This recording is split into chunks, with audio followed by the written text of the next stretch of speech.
ఆదికాండము 9వ అధ్యాయము మొదటి నుంచి. మరియు దేవుడు నోవాహును అతని కుమారులను ఆశీర్వదించి, మీరు ఫలించి అభివృద్ధి పొంది భూమిని నింపుడి, మీ భయమును మీ బెదురును అడవి జంతువులన్నిటికీ, ఆకాశ పక్షులన్నిటికీ, నేల మీద ప్రాకు ప్రతి పురుగుకును, సముద్ర చేపలన్నిటికీ కలుగును. అవి మీ చేతికి అప్పగింపబడి ఉన్నవి. ప్రాణము గల సమస్త చర్ములు మీకు ఆహారముగును. పచ్చని కూర మొక్కలు నిచ్చినట్లు వాటిని మీకిచ్చి ఉన్నాను. అయినను మాంసమును దాని రక్తముతో మీరు తినకూడదు. రక్తమే దాని ప్రాణము, మరియు మీకు ప్రాణమైన రక్తమును గూర్చి విచారణ చేయుదును. దాని గూర్చి ప్రతి జంతువును నరులను విచారణ చేయుదును.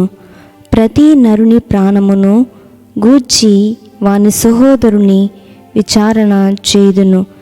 నరుని రక్తమును చిందించు వాని రక్తము నరుని వలనే చిందింపబడును.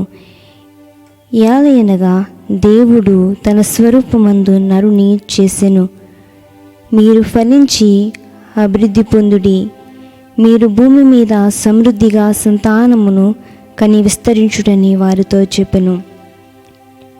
మరియు దేవుడు నోవాహు అతని కుమారులతో, ఇదిగో నేను మీతోనూ మీ తదనంతరము మీ సంతానముతో మీతో కూడునున్న ప్రతి జీవితోనూ, పక్షులేమి పశువులేమి, మీతో కూడా సమస్తమైన భూజంతువులేమి, వాడలో నుండి బయటికి వచ్చిన సమస్త భూజంతువులతోనూ నాతో నిబంధన స్థిరపరచుకుందును. నేను మీతో నా నిబంధన స్థిరపరచుకుందును.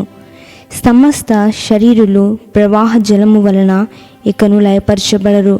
భూమిని నాశనము చేయుటకు ఇకను జలప్రలహము కలుగదని పలికెను. మరియు దేవుడు నాకును మీకును మీద కూడానున్న సమస్త జీవరాశులకును మధ్య నన్ను తరతరములకు ఏర్పరచుచున్న నిబంధన గురుతు ఇదే. మేఘములో ఒక ధనుసును ఉంచి తిని, అది నాకును భూమికిని మధ్య నిబంధన గురుతుగా ఉండును. భూమికి నేను మేఘమును రప్పించినప్పుడు ఆ ధనుస్సు మేఘములో కనబడును. అప్పుడు నాకును మీకును సమస్త జీవరాశులకును మధ్యనున్న నా నిబంధన జ్ఞాపకము చేసుకుందును. గనుక సమస్త శరీరులకు నాశనము చేయుటకు అలాగూ ప్రవాహముగా నీళ్లు రావు. ఆ ధనుస్సు మేఘములో నుండును. నేను దాన్ని చూచి దేవునికి భూమి మీదనున్న సమస్త శరీరులలో ప్రాణం గల ప్రతిదానికి మధ్యనున్న నిత్య నిబంధనను జ్ఞాపకము చేసుకుందును. మరియు దేవుడు నాకును భూమి మీదున్న సమస్త శరీరులకును మధ్య నేను స్థిరపరిచిన నిబంధన గురుతు ఇదే అని నోవాహుతో చెప్పెను. వాడిలో నుండి వచ్చిన నోవాహు కుమారులు షేము, హాము, యాపేతను వారు. హాము కానాను తండ్రి. ఈ ముగ్గురు నోవాహు కుమారులు. వీరి సంతానము భూమి అంతటా వ్యాపించును. నోవాహు వ్యవసాయము చేయనారంభించి ద్రాక్ష తోట వేసెను. పిమ్మట ద్రాక్షారసము త్రాగి మొత్తుడై ఆ గుడారములో వస్త్రహీనుడుగా నుండెను. అప్పుడు కనానుకు తండ్రి అయిన హాము తన తండ్రి వస్త్రహీనుడై ఉండుట చూచి బయటనున్న తన ఇద్దరు సహోదరులను ఆ సంగతి తెలిపెను. అప్పుడు షేము యాపేతును వస్త్రం ఒకటి తీసుకుని తన ఇద్దరి భుజముల మీద వేసుకుని వెనుకకు నడిచి వెళ్ళి తమ తండ్రి దశములను కప్పిరి. వారి ముఖం వెనుక తట్టు ఉండుట వలన తమ తండ్రి దశములను చూడలేదు.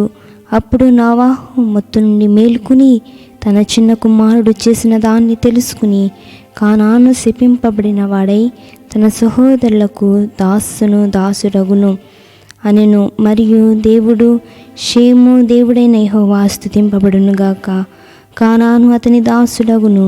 దేవుడు యాపేతును విశాలపరచును. అతడు షేము గుడారములో నివసించును. అతనికి కానాను దాసుడగును. అనెను. ఆ జల ప్రవాహము గతించిన తరువాత నోవాహు 380 ఏండ్లు బ్రతికెను. నోవాహు బ్రతికిన దినములన్నీ 980 ఏండ్లు. అప్పుడతడు మృతి పొందెను. దేవుడు తన పరిశుద్ధ వాక్యమును దీవించునుగాక. ఆమేన్.